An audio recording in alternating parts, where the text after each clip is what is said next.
Hello and welcome to the lovely Natalie James. We've got a wee bit windswept there, getting the drinks. We've got another bouquet of flowers in the back. Again, not an ad. The lovely Natalie properties.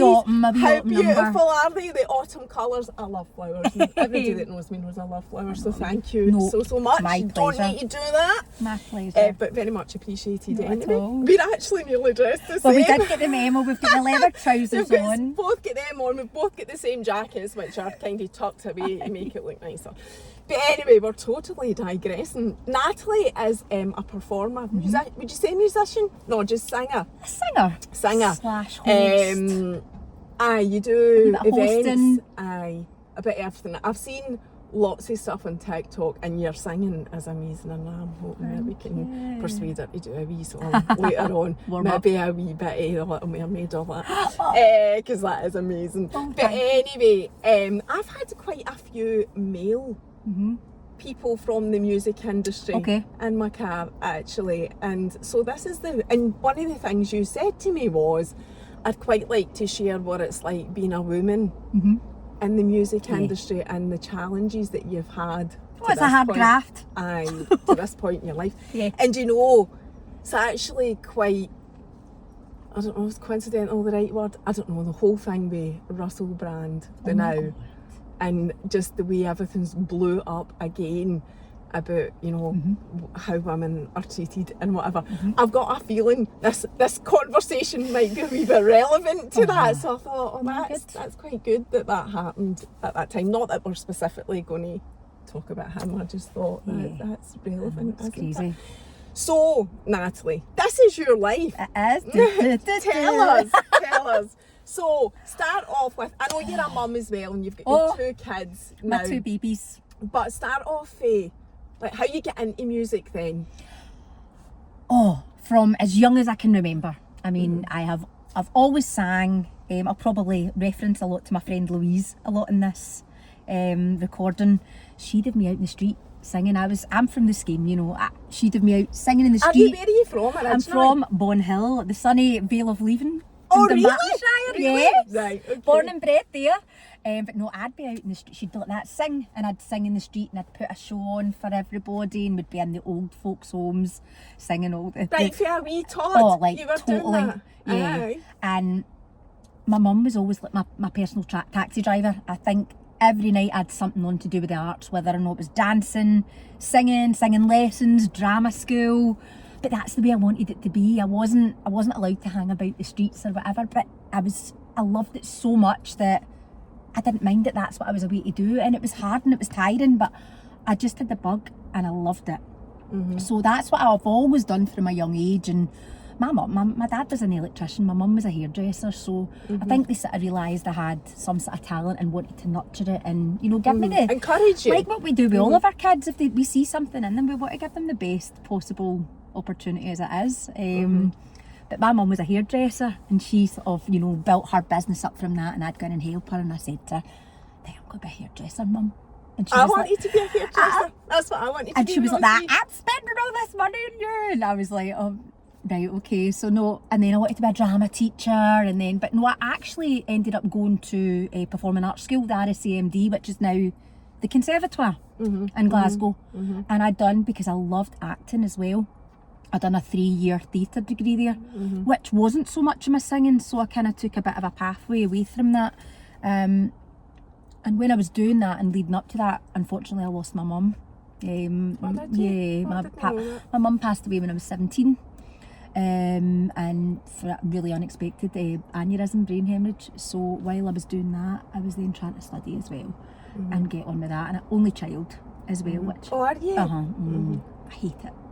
But, Listen, Lola's an only child, and I'm the oldest of 6, and I always think to myself, I'd love to be an only child. I think it's that way, you know, it's like the grass is always greener, isn't it, really? But I don't know, I just always felt quite lonely. Always wanted somebody there to kind of nurture me, probably quite a bit like that still to this day, even though I'm a bit older, but just encourage me, look after me. And that's one of the reasons why I did have my 2 girls. It took me a long while, but there was 7 years between them, but you always wanted your oldest girl to have a sibling. It was always on the fence. My dad passed away as well, which was my main massive reason for me having Stevie. She's now 2, because I just sat there and I thought, I'm actually an orphan now. I've got, like, obviously I've got my partner and I've got, you know, I had Wallace at that time, but I thought I've genuinely got nobody. You know, it's just me, and I never ever wanted her to feel that way. And with me being in the line of my business, sometimes I don't care what age you are. I think sometimes you still always just want to have a conversation with your mum, and for them to tell you it's all right and you're doing well and you're good at this, or maybe don't do this, Natalie, and that can be quite hard sometimes. So, you know, I want the best for my kids, the best for the two of them. They've got each other and I see the bond that they have. I am slightly diverging and I do know I've done that. No. I'm like that. I'm all over the place. No, it was me that totally digressed you, so don't worry about that. But I did my theatre degree, and as much as I loved it, it was contemporary theatre. So it was all, you know, about the bloodletting and slashing. It wasn't really my thing. I was very much like the glitz and the glam and the top hats, and like musicals were frowned upon in that course. It was like, wasn't credible enough, and I just always had that bug. So thinking in my second year, I realised, and I always have these wee conversations with myself, see, why are you doing this? Why are you doing this course? Why? And I thought, persevere, Natalie, you've got 1 year left. And I had a feeling then, I thought it will bode you well later on, you know, maybe in life. It's good for you to get this. So I did, and I continued, stayed on with it, and got my degree. But in with that, I've always sort of ducked and dived, you know, with my singing. My parents got me my own PA gear when I was 12. And that's when I started, really young. I started doing, I think I was 16 when I got my first ever, like, sort of pub and club gig. And as I said, I'd done all the talent competitions. I know, let's talk about that actually. So how old are you now? 42. You are not. You're 42. 42. So you had your wee-est when you were 40. I was 38 when I had crazy. Lola. I love to hear that. You look amazing for your age. Thank you. It's good Absolutely. makeup. No, I'm not for your age. I hate that. Oh my God, I hate myself for saying that. Not for your Don't be age. daft. You look amazing. Full stop. Don't be daft. Thank you. Right, so the talent shows, because you've had a bit of a roller coaster with all of that as well. So what did you do first? As in the talent shows, well, they were all at sort of like the local mining clubs. Right, okay. You'd go and do that, and you'd select songs, and then, you know, you'd go up and perform with a band, and some of them went really, really well, and some of them went terrible. But they were always a good experience for me to meet still people to this day that I'm connected with in the industry. It's like, you know, remember we done this or whatever. But it was good, but the nerves were, I mean, still to this day, I get so nervous. Do you? You come across so confident. No. But that's always the way. People who come across confident are actually, I was it's driving usually here. a mask. I'm like, be yourself, be yourself. No, I have a right That's good the pep key. talk myself. But I think when the nerves stop, you hang your hat up. That's what I think. Yeah, I think you need to have agree. something, and I always remember when I've done like counselling and stuff like that, my therapist always said to me there's a fine line between sort of nerves and excitement, and sort of like tapping into that. But no, I do get nervous, and I need to just have a quiet word with myself. I still get nervous. I was still nervous coming here always. It's maybe not as nervous as I was at first, but still, like before everyone, because I always think, oh God, what if I totally fuck this up? Obviously, I always think that. Or a ramble like me. I do think that's, but that's all right as well. I do think that's all right to be a wee bit nervous. Therapy. Yes. What were you in therapy for? Just counselling. I just think I'm a massive anxiety. I'll start that again. I'm a massive anxiety sufferer. I suffered just with, you know, I lost my mum so young, and What my age were you dad, when you lost your 17. dad? No, your mum's 17, my mum's your dad. 17. And when I lost my dad, I was 39. I didn't have. So that's quite recent for you then? Yeah, but I didn't. It's been a very different sort of stage of grief. Very different. Me and my dad never spoke for quite some time, and I'm fine with that. And I've made peace with it. But yeah, just sometimes just feeling like you're the only child, and that there's always a hole there that never can really be replaced, and it's so sad. And I just would never ever want my children to feel like that in any way, and I just feel you can always become a better person, whether or not that's on the stage, off the stage, you know, tapping into your mental health, and doing what you can just to be the sort of best version of yourself. So really. that's just something that you do to be as good as you can be as I'm a a bit of a person. perfectionist, I'm not going to lie. I like to be a good friend, a good partner, the best mum I can be, the best performer. So it's a massive pressure. I was just going to say that you put a lot of pressure on yourself, but we all do. Yeah, but my friends know me for that. They're like, you're too hard on yourself. You put a massive pressure in yourself. But it's just the way I'm like, I always give everything 100%. It's always been in me. No half measures. No, and if I don't give 100%, I sit down and have a quiet word with myself and say, right, what needs to change here? What needs to tweak, and what do we need to put in place? For instance, like even with my performing, I'm been back taking singing lessons 2 weeks ago, because I think, you know, as a performer, you can always improve in your craft. You can always improve on habits you've picked up, whatever, you know. There's always space for improvement. But again, that applies to everybody. But also, yes, that's a big pressure on yourself to be a perfectionist. Especially when you're in there. Yourself. Oh, I know, I'm terrible. I'm my worst nightmare. I'm my best pal, my worst enemy, rolled into one. But I think especially when you're so much in the public eye, everything really needs to be sort of in top form when you're on a stage.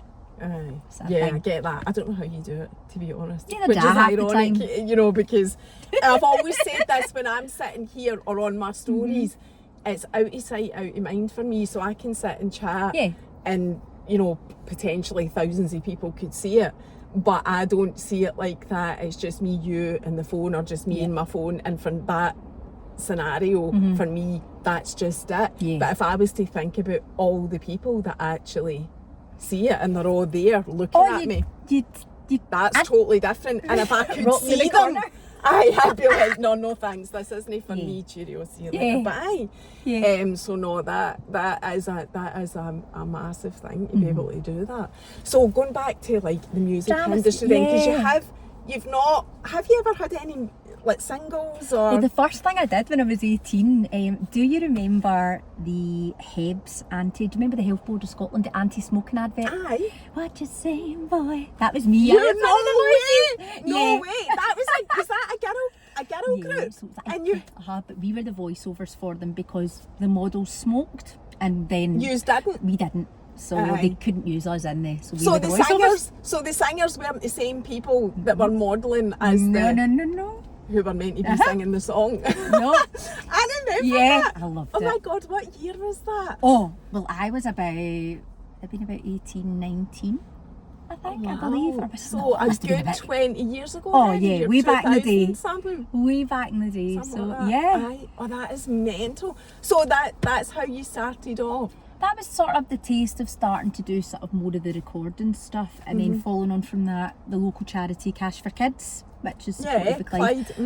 I was the face for that at one point, where I did their single, their Christmas single, to raise funds obviously for the appeal, and got on all of the the Cash for Kids lunches, and got to meet so many stars, and I just was like, this is amazing. And as much as I always sang, this was me getting like a sort of a taste of it, and then rubbing shoulders with other super famous people, and it was, which is nice. But do you not think, reflecting back, it's not as big a deal as it's made out to be? Because it's I think as I got older, and a bit more hopefully savvy in the head, but you do reflect, and you do look back, and you think it wasn't as big as what you were hyping it up to be.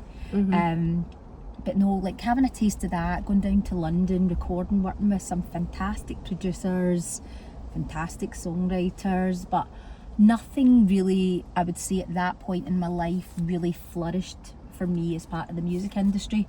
I had a few sort of singles that entered into the dance charts, and then I got a massive opportunity where my songwriter at the time, he was Glasgow based, and he said to me, it's been a massive opportunity for you. There's a girl band in Holland, which I was a bit like, oh right, okay. They're replacing the lead singer. They're already well established. They've got top 10 singles. They've got albums out, and they're replacing the lead singer. The lead singer, that's a big deal. It's off the scale. So you've got, the excitement, but then, you're going in to fill somebody's shoes. So, but all the usual, will I be good enough? Will they like me as much? All that. And went over, obviously, and got to meet the girls, because the girls that were over there, they were all Dutch, and they all played instruments, and they just wanted to see what I'd be like with the group and bond, and how we would sort of go on. And I had a great time with them, and I think it definitely came at the right time in my life. I'd just split up with a long-term boyfriend, and I was like, really, what is there for me here? So I took a massive leap of faith, and I left everything behind, and I moved out there, which is, now when I think about it just now, I feel like it's just such a massive thing to do. You wouldn't do it now, probably? Probably not. Probably not, but back then I was like, no, just go for it. And when I was going over there, we signed a massive deal with Nickelodeon, the TV show. Yeah, so we had our own TV show. Did you? Over there. Actually crazy. People might recognise you for a bit. Well, they did over there, and that was something I wasn't really used to. Just, like people finding out where you stay. Like people camping outside your house. Yeah, people get obsessed, don't they? And they need to know where you stay, and they need to know everything about you. But I think I would definitely say that was where I got a full taste of what the music industry would be like. But when I was over there and had the deal with Nickelodeon, they were like, yeah, you've got your own soap, your own TV show, but you'll be speaking in Dutch. And I'm saying, well, I don't know how to speak Dutch. So as soon as I got over there, I got sent to school to learn the language, which was a massive pressure. Massive, because I was an actress in my own right. I came away from drama school, would be presented a script, and that would be no bother. But the fact I was given a script in Dutch, didn't have a clue what was said, and I'm going, I don't know what this is, what emotion I have to have with this. But I eventually got round it. But I remember every day going filming and feeling physically ill because I had to speak in a foreign language, and the pressure was massive. Did you do it? Did you learn I Dutch? did do it. We've got the DVDs. And you learnt it? You can speak Dutch? I'm actually a bit more confident. See, when I've got a glass of wine or something, you can speak fluent Dutch. I'm fluent, but no, like, I pick up the accent. When people go, like, when I hear people go by me, I'm like, they're Dutch, or if I'm on holiday. You know it. I could probably have a good conversation with a 5-6-year-old. Well, it was a kids programme, so surely that was okay. But we got, it was amazing.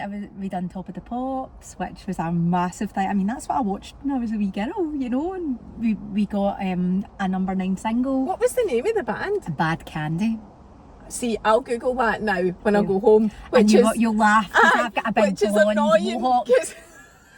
I've got a blonde. I should have known that beforehand, and I would have Googled it before I actually came here. But Bad Candy, we won an award against the Black Eyed Peas for best pop group. It was epic. It was amazing. I've seen so much of Europe with our own cartoon characters, our own clothing line, but as much as people don't see what goes on behind closed doors. So that was my next question. I was going to ask you that, because you do hear about the music industry, and having had quite a few people in my car from the music industry, they have alluded to a few things in that, and I have heard that, for women it can be even tougher. Well, I got made to sign a contract, and I was actually telling my daughter about this. I went into her school and spoke about my work. Did you? That's lovely. Amazing. And the kids couldn't believe, like, some of the things as a female, what was asked of me. For instance, I was blonde at the time when I went over there, and if I wanted to change my hair colour, I would have to go and ask my management, can I change my hair colour? So that's something you would never ever think. Like, you wake up, you go, I maybe want a wee highlight or a low light, or I'm going to get it cut. It was like I had to go and ask them permission. I said, well, what a wee bit, where are you wanting the dark in your hair? And I says, well, roundabout sort of like here and there, and they were like, no, you can't get it like that. Or if I wanted a piercing, I had to run that by them as well. If I wanted a tattoo, I had to run that by them as well. And were there issues with that where you weren't allowed to get things that you wanted to get? Well, I did. I'm going to hold my hand up. I did go and get a tattoo, and I did come home once from Glasgow, and I did get a V-star tattoo on my hip, and my manager did see it, and I had to lie and I said, oh, I've had that for ages. I know. Aye. And the worst thing I ever remember saying to a stylist when I was there, that I liked the colour pink. That was my colour at the time. And I was dressed in everything pink. Everything was pink. All your clothes were looked out for you. It was just crazy. And I remember them actually flying me back to London because the Dutch style is so different. I was like, I really don't like anything. And it's not about me being a diva, it's that I didn't feel comfortable in my own skin. But I think the worst thing for me was when I got pulled into the office and my manager phoned and says, can you come in for a wee coffee Monday or whatever? I says, yeah, no bother. So I got the train over and he sat me down and we were in loads of magazines. I mean, I've got a massive scrapbook at home where it's just filled with press cut-ins, and he was like, you really need to watch this. And it was a picture of my leg, and I'd obviously put a wee bit of weight on, and he was like, you really need to keep on top of that. Which I was like, just like, wow, okay.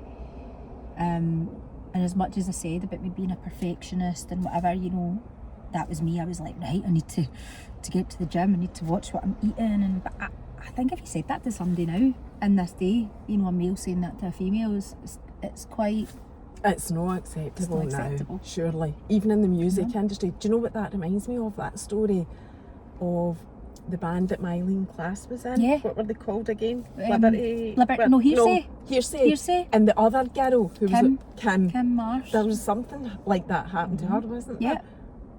Mm-hmm. So what then happened? Did you?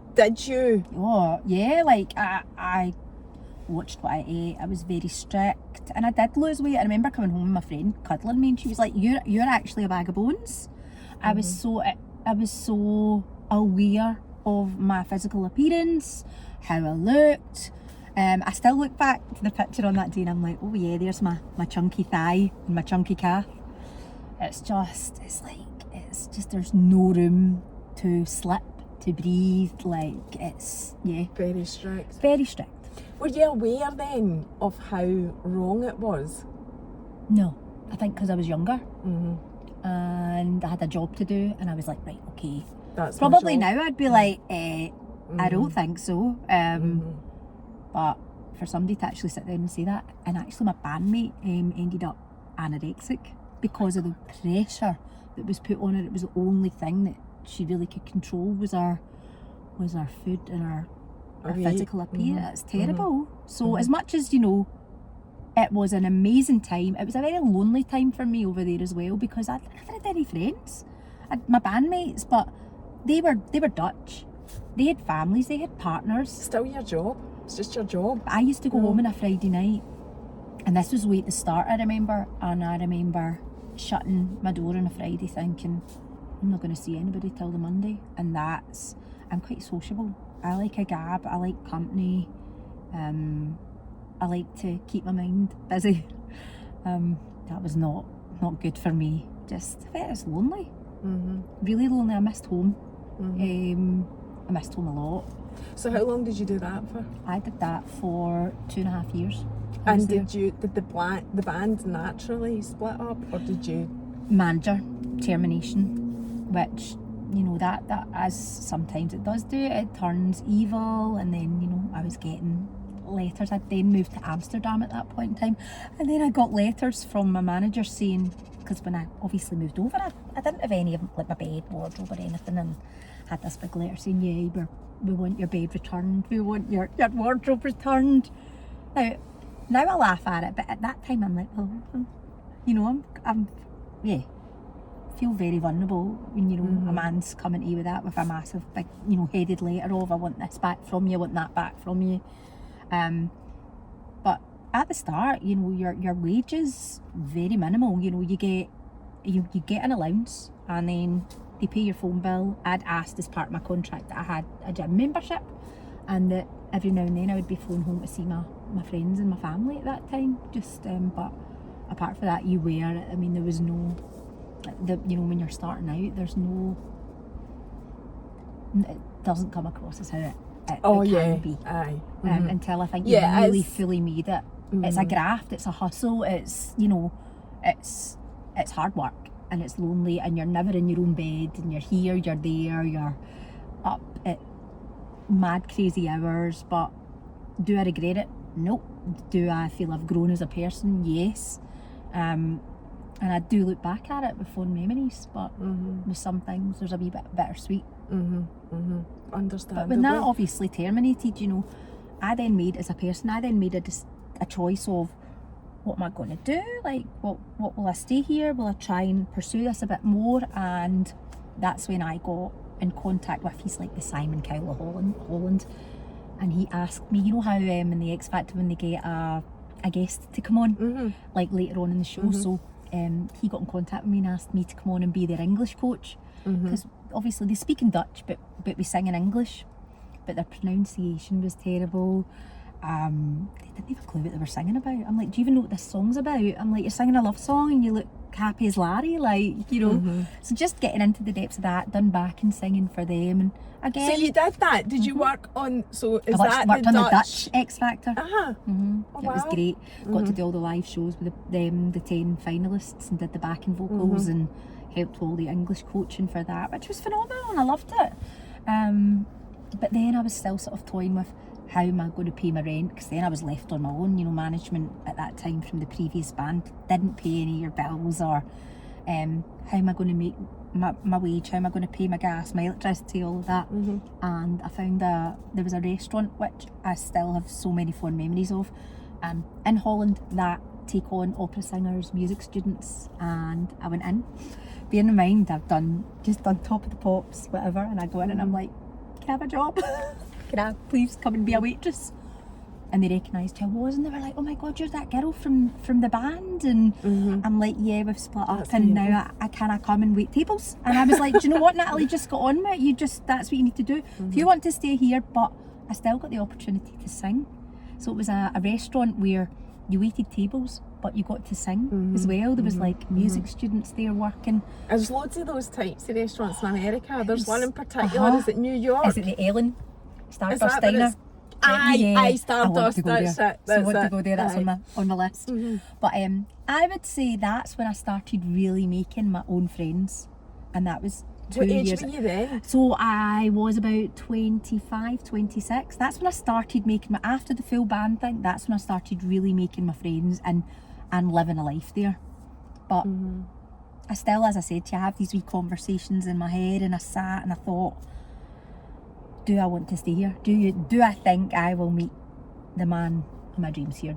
Do I think I'll get married here, have children here? And I was like, no. And I thought, well, why are you here? So I came back to Glasgow. I decided then. So you have been I've been here, there, and everywhere. Star, no, but the star of a girl band, just not in the UK, not in the UK. Just in Holland. You have lived that life. You have been successful, which is actually. I mean, I know it was a bit of a crap experience in terms of any, you know, say you had in your own life, really. But still, it's an experience, as you say. You still had, it was still successful, especially, you know, for a female in the music industry. So you came back when you were 26 then? At 26, 27, yeah. What did you do? Where did you go? This is where it goes crazy. So you've still got your dad, but you're not talking to him. If you're willing to talk about that, I'll ask you about that. Yeah. But you've lost your mum. That must have been extremely difficult. You've had a good bit of success. You've came back. What did you do? Where did you go? Back, and my dad, by this point, moved to Thailand. Your dad had moved to Thailand? Yeah. Right. Shut up shop here and moved over there. So I literally came home to nothing. I stayed with my friend in her spare room, who I still love. And every time I see her, I'm like, thank you. Because I'm so indebted to her. Like, I stayed in her spare room for 12 weeks to get myself on my feet. I signed on because I wasn't doing anything at that point. I was trying to figure out my life, and I ended up going into, because I had my degree, which I knew it would come in some way, I ended up opening my own performing arts schools. So Did you? yeah, I know, it's like crazy. So there's a franchise called Razzmatazz. They were on Dragon's Den. I've heard it. So I before, recognise that. So under the age of 30, I ran 4 franchises of performing arts schools all over the sort of Glasgow area, and built up a team. I had about 10 people working for me, where I did the drama teaching, the singing, tutoring. I had over 300 pupils. Yeah, just a total diversion. But So you just started, so you came back from Holland, stayed with your pal for 12 weeks, had that idea. that and was just kind of set it going, up. and then How did you fund it? Do you get funding? Business Gateway. Yeah, Business Gateway are amazing, by the way. Business Gateway, and a lot of hard work. I just had a really good relationship with the franchisor at the time, and we'd made an agreement that I would pay her back. I mean, it was at the stage where my office, when I started, was in my friend's bedroom, and she gave me a printer to borrow. I mean, that's crazy. And then going on years on, I'm running 4 franchises with over 300 students, a team of 10 working for me. I was signing on obviously before that, and it just so happened when I came home in the May, I met the guy I'm with now in the July, and that's the father of my 2 kids. And I was so ashamed to tell him. He'd say, "Where are you going?" And when I was going to sign on, I'd be like, "I'm going for a meeting." Because I just was like, this is not the way it was supposed to be, and it wasn't the way that I thought life would be mapped out for me. You know, you think when you come home in a crisis that you've got, well, I would hope my girls would think that they would have, you know, if anything happened to them, that they could either come to their mummy and daddy and things would be all right. And as I say, I don't care what age you are, I think you still need your parents in your life, and it's been a massive hole for me. So I've had to really seek a lot of reassurance and whatever from friends and close friends that I do now consider, you know, my family. So then I went into that and done that for Have you still got many a year. Razzmatazz? No, when I became pregnant, I sold the 4 right. 4 businesses, and that's when I took a wee bit of time out from doing that, and had some time with Wallace, my eldest daughter, for a while, just to be a mum and do yet again something completely different, and rewarding yet overwhelming as we all know. Oh my God. So you are now a performer and a mum at the same time, and hats off to you. Because I just said to Keith last night, I was emptying Lola's school bag, which she left in the car with her blazer, everything's still in it, 10 o'clock last night, and I was like stomping about, going back out to the car, and I came in, I said to Keith, I do not know how anybody with more than one child copes.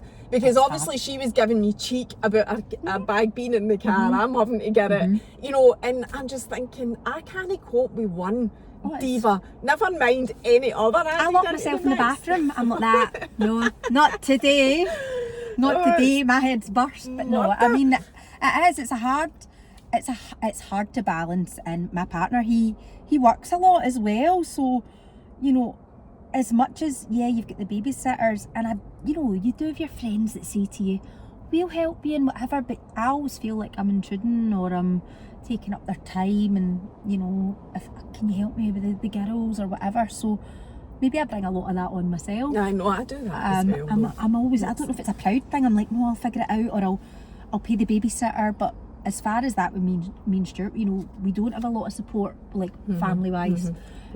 So it's a hard graft, you know, it's just like working mum life. My head's fried, and I'm trying to learn lyrics. I mean, my 2-year-old now knows half of my repertoire because I'm learning them either for a client or a bride, and she's learning it. Oh, it's hilarious.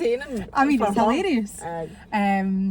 You know, you're doing that, you're doing the homework, then you're back doing this, you're taking call. Look, it's just a graft. You're wondering, you know, when the next gig is, because you're self-employed, you're like, right, what work have I got on this time? And sometimes, I would say more so now, as I've got older, I'll be a bit more brave and fling myself into situations. I'll be like, yeah, I'll do that, and then I'll sit down and I'll be like, right, how am I going to do this, and figure it out later. I'm a bit, I would say, as I've got older, I'm a bit more forthcoming. There's certain things I wouldn't have done, I would say 20 years ago. I'd be like, oh, I can't do that or whatever. But now I don't know. You do push yourself now. I don't know what it is. I don't know. I think I've just realised that life's too short. Probably. Life is too short. You do get to that. And stage. People love you, and people are in your camp, and people support you and whatever. But at the end of the day, the only person that's really going to drive you is yourself. The only person that's going to make you happy is yourself. And that's why I'm like, no, put yourself forward as much as you may feel cringe inside. Go for it. What's the worst thing that can happen? It doesn't work out. That's or my motto. somebody What's says the no. worst that can happen? I know you're not going to die. Yeah. I always think that. That's, you know, really the worst thing that can happen isn't that bad. So you've been like, so how did you get onto this subject? Right, so you've still not talked about your dad, but I will come back to that. You've been on or you've played, at the Royal Albert Hall, and there was a whole big thing happened with that for you. So tell me about that. What happened right from the start? It's just another, is it just another part of being exposed, and you need to take the good with the bad, I suppose. But obviously a while back I did a BBC show with some of my lovely friends, and it was called Pitch Battle. And I met so many, I sang with Shaka Khan. Wow. No, that's amazing. Wow. I still look back at that, my pictures, I'm like, it's just crazy. Met so many nice people, and obviously one person that we did get on exceptionally well with was the choir master, Gareth Malone, who does loads of stuff on BBC. He does Children in Need. Yeah, he does. Is that linked to Children in Need? Aye. He's fantastic in his own right. He's such a lovely guy. And he's gave us some opportunities. We went to Cannes Music Festival, we've toured with him, and then he phoned us about a year ago, and he was like, I've got this opportunity, would you like to come and Is that how recent that was? Yeah, it was only last year. He's like, would you like to come up in my memories? And I was like, oh my gosh, it's just, the time's flown in. But he said to us, do you want to come and sort of represent sort of the female voice of Scotland? And I was like, wow, this is amazing. But at that time it was going to be for Last Night at the Proms. That's what the original video was supposed to be intended for. So went down, met so many amazing singers that I still keep in contact with to this day. What an experience. We were me and 10 selected singers were put on the sort of front line, shall we say. So a lot of it was recorded, and then he'd selected people to sing live on the evening, which would obviously stream out, and I was one of them, which, if you can imagine, is massively, it's a pressure, nerve-wracking, but feeling very blessed in a way that he's seen something in me that he wanted to give me that opportunity. Done all of the filming, came back, but unfortunately that's when the Queen passed away and the proms got cancelled. So that footage never got shown, and then BBC had wrote to us and said, it's been such a moving piece that yous all collaborated and done, that we will find somewhere to slot this in. And that's how Children in Need came about, and that's why it got presented on Children in Need. Children in Need is March, isn't it? November. Is it November? That's so November. It's Comic Relief. It's Comic March. Relief so that was November. Uh-huh. So obviously, I'm sitting here with my friends and I'm thinking, I've not seen the final edit.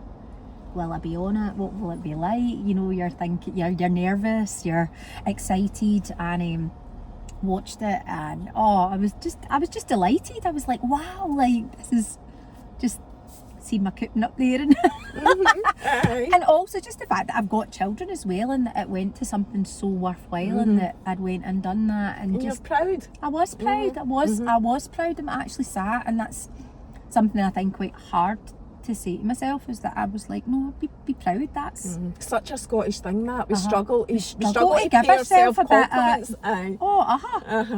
like when people are, I'm going to go off on a diversion, but when people say, what's your job, and I say, oh, I'm a singer, and then the first question they go to you, oh, are you any good? And I just think that's such a weird, I'm like, I don't know how to answer that. Or You yeah, should just say follow me on Instagram and decide for yourself. My mum and dad always Yeah, said bam. to me, stay grounded, Natalie, whatever you do in life. And I've always been a big believer of that, but see, when somebody asks me that question, I cringe. It's like, just rude. That's just rude. Plain rude. I'm like that. Mhm. I don't know. But no, I did the children in need thing, and you know, my partner was dead proud of me, my pals, and I was, you know, I was on a high, and then I'm sitting, I think that went out the Friday night, and then on the Sunday night my phone pinged, and it was my best friend. She said to me, Natalie, is this you? And there we go, pick it up, and there it is. There's me on TikTok, my big coupon with somebody obviously putting a nice comment up at the top of my head, basically saying something along the lines of, oh, there's always one that likes to, you know, kind of exaggerate. And I thought, well, I'm there as a performer, you know. Exaggerate how? What? Oh, I think I was, just because I was loving life, and that I was actually feeling the music and enjoying You are quite I'm expressive. I am. I don't sit there like... No, I can't criticise that. You're very expressive into with what my you face. do. And I love what I much do. prefer to see that. I don't want to see somebody just stand, you know, you want to see And that. I'm not going to lie, like when I look back in some of the footage, I'm like, you look like... And I will say it, people look like, A, they were like rabbit caught in headlights, or B, they were like, I'm like, do you even want to be here? Mm-hmm. I just was so thankful that he had been selected. It was going to such a lovely cause, and I just felt really thankful, and I enjoyed it. Yeah. I was proud to be part of it. So was it basically somebody saying, because this happened to me, I only share small clips of this podcast on TikTok, right? And see the one that I did, so I swapped places with my friend, she hosted it for me and I did a Getting a Lift, right, about my life, and I was telling her story, and I shared a wee clip of that, as I do with them all, on TikTok, and somebody came in and said, like, without hearing any of the rest of my story, which is fairly grim, you're full of yourself, you know. And I was like, oh my God, how wrong could you be? But I didn't even respond to it. I'm a blocker, Natalie. I just block. I don't respond. It's not good to say cheerio. Yeah, bye-bye. Bye. Bye-bye, Felicia. Yeah, I'm a blocker, so I didn't. But I know what you mean. Like, it's just people throw that stuff at you, and but yours was, but like, that's just a tiny. That's a wee taste of it, but like, yours went. Did you not say to me that it actually went viral? So how did it go? How? Because it went viral, and the funny thing was, she says, "Oh, there's always one that likes to sort of," and it did remind me of being young and being like in the school shows and always been up the front, you know, my mum's with a camcorder, and I'm like encouraging you, and you're owning it, and I'm loving it, and everyone stopped their notes, and I'm still giving it like I'm wanting to be heard and being that wee confident child, and it did make me sort of snigger. But there was one point where I don't know if it was because the pressure was on that I was singing live, and I did sing live because there was a lot of people that were like, she's miming, and I sing live all the time, everywhere I go. I don't know if I was over sort of exaggerating my pronunciation. So when I say something, my tongue sticks out. And I do this kind of, I'm glad we can laugh about it now, but I do this wee thing with my tongue where I'm like... They're now all calling me like this, like lizard. Oh, right, okay. So it went from... like... So they've just been downright... Oh no, but I mean, and I'm sitting, and don't get me wrong, right, I'll have a laugh about it now, but genuinely, I went down like, what is it, the rabbit hole, and I was sitting, and I was like, and I'm scrolling, and I mean, I'm not gonna lie, like, I was distraught. So no wonder. So to be totally blunt about it, somebody made a video taking the piss out of you, and it went viral. It went on viral. TikTok. Then people started duetting with me. People in America were going... so funny. That actually makes me feel no. Like, I would have be to laugh ill. about it now. I was ill. I'm going to admit, I was ill for the first wee while, and I sat and I scrolled, and the comments were like, what was it? Oh, she's got turkey teeth, and I was like, my teeth are real. I've had no work done to my teeth, and I don't care if anybody has done.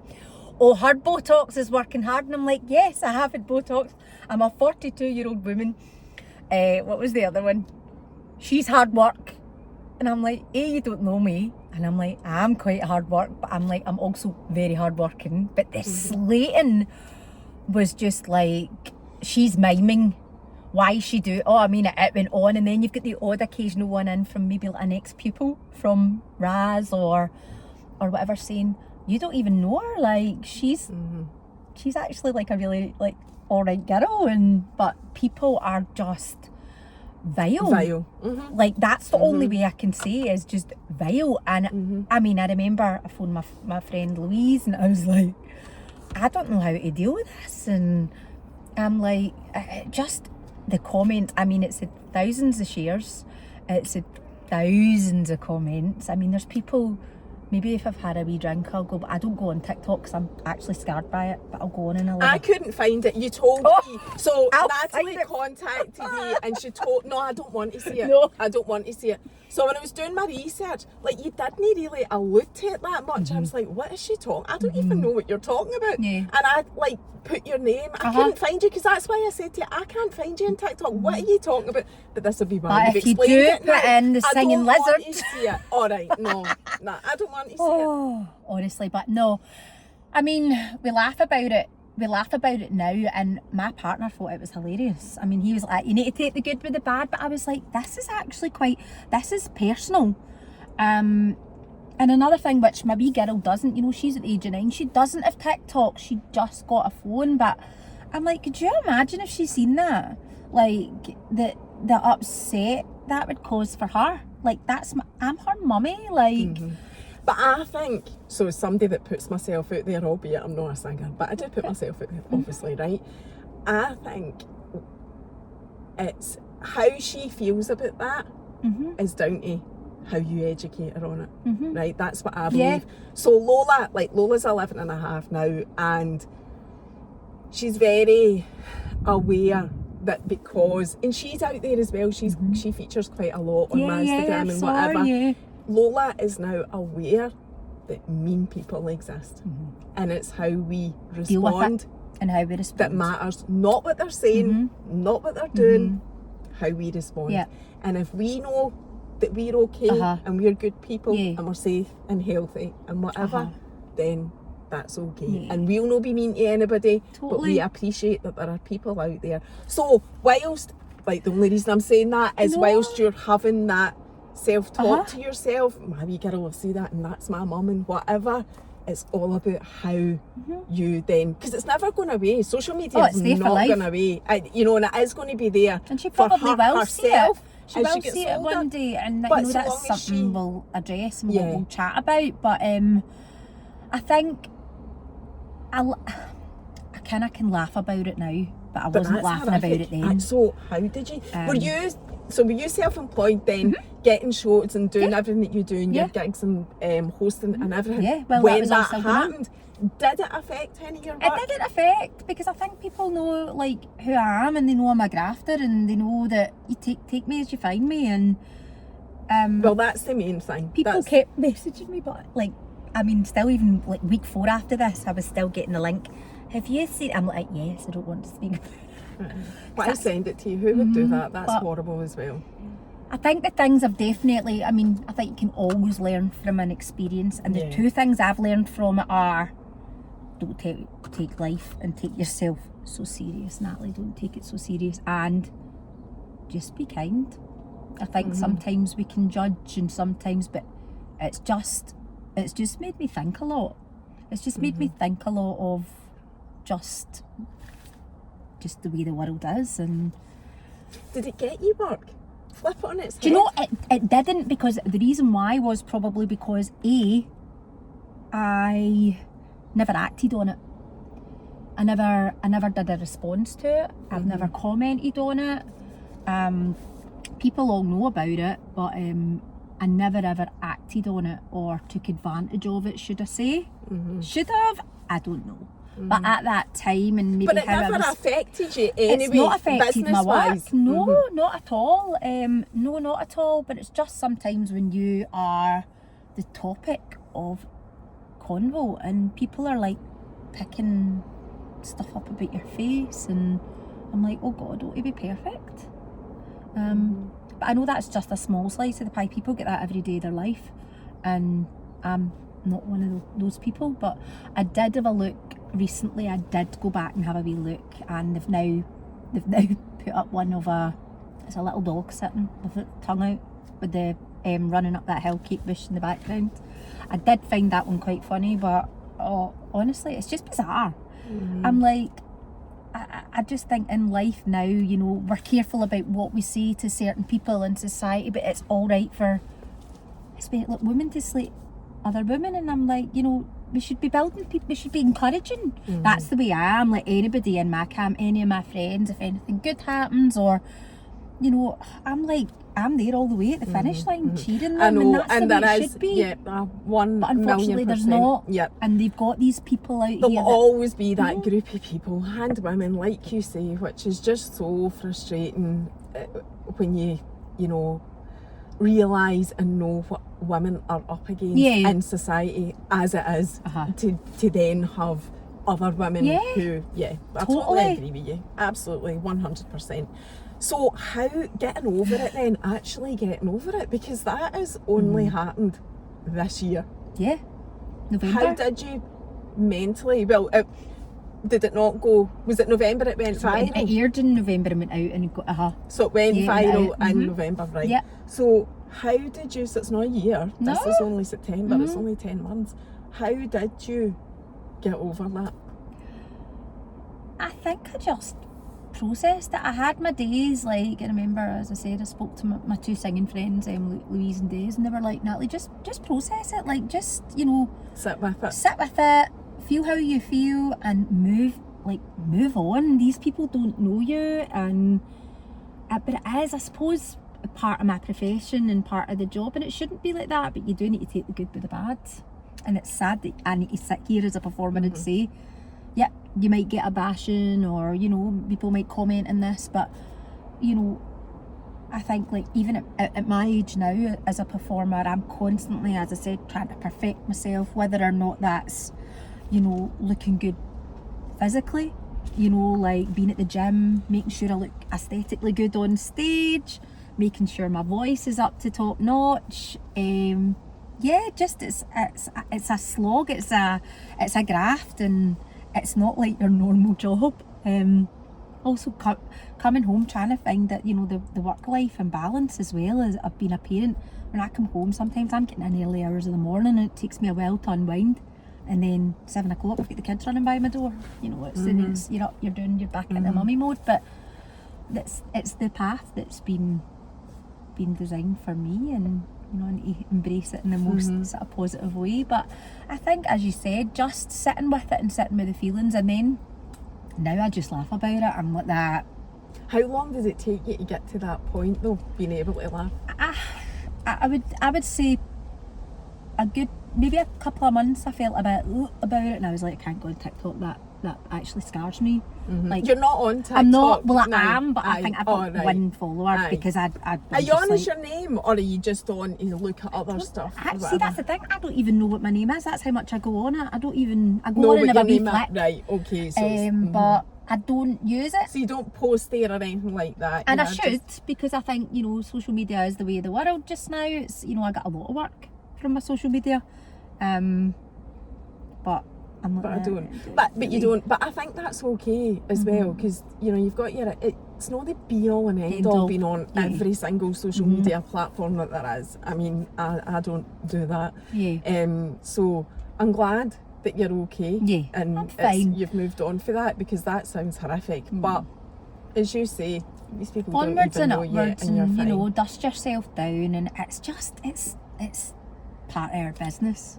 I'm not going to say, you know, we're all human, and it did hurt at the time, and you know, you're sitting and you're scrolling and you're like, it's the worst thing you can do. Oh, scrolling, you get down the rabbit hole and you're like, you shouldn't go near it. No.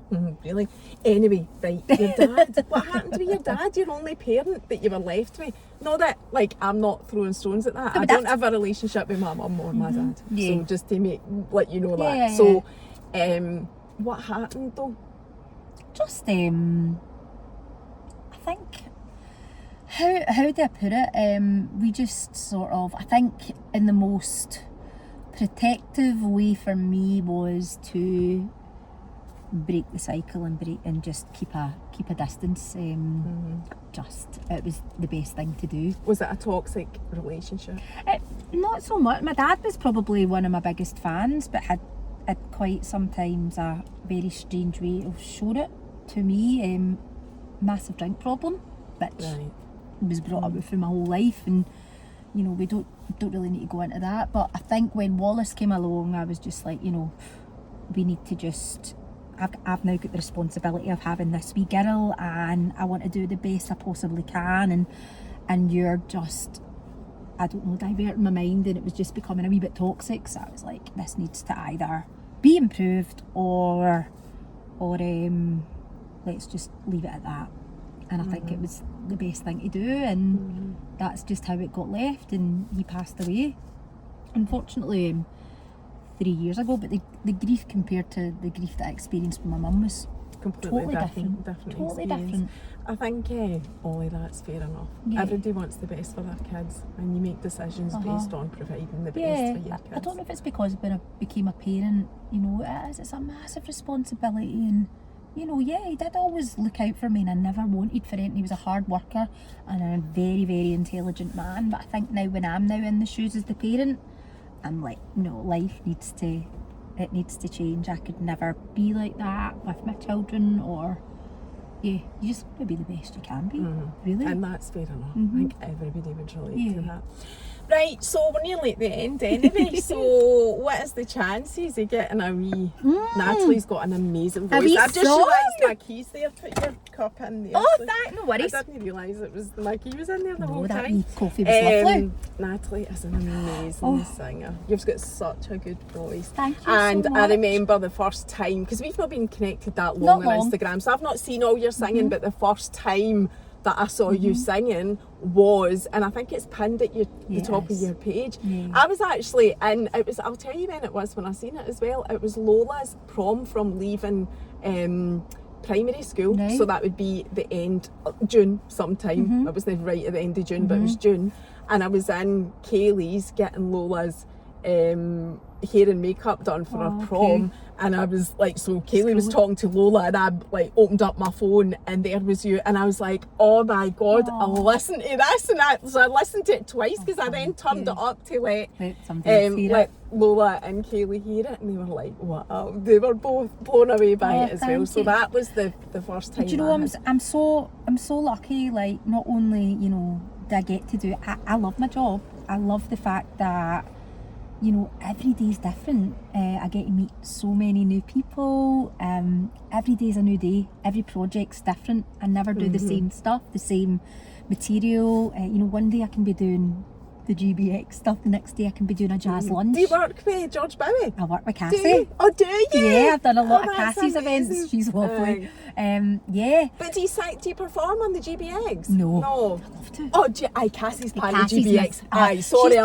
She's part of the breakfast show. I get it. But she's got her own but she's event, also part of. Right. But she's great, and you know, I love the people that I'm meeting on my journey, but also for my personal reason as well. I love the fact that I've got a voice that I can sing to my kids. And you can sing here. And I can sing here. So stop talking and sing. So, like, do we want to do the Little Mermaid? I mean, that is quite emotional. Do you like Or it?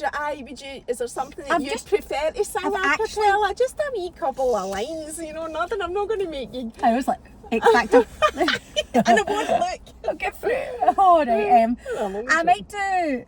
I just recently recorded the first ever song that I remember learning with my friend. Do you ever remember Tomorrow from Annie? Aye, of course I do. Well, I went back and recorded that because I thought that's... Yeah, just because I thought... Before we go, just as a wee last treat. All right. Oh, it's like the nerves are kicking in already. Right, okay. The sun will come out tomorrow. Bet your bottom dollar that tomorrow there'll be sun. When I'm stuck with a day that's grey and lonely, I just stick out my chin and grin and say, oh, the sun will come out tomorrow. So you gotta hang on till tomorrow, come what may. Tomorrow, tomorrow, I love you.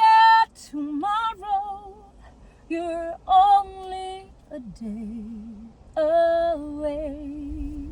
Oh wow! Oh my God, that's so emotional. That took me right back to my childhood. Me too. Oh my God, I do know that song. Right, on that note, thank you so much. Thank that you. was amazing. I loved Thank you catching so up with you and much. getting It to was know such a you. lovely morning. Oh, it was. It was fabulous. you. Thank you. See you later. Bye. Bye.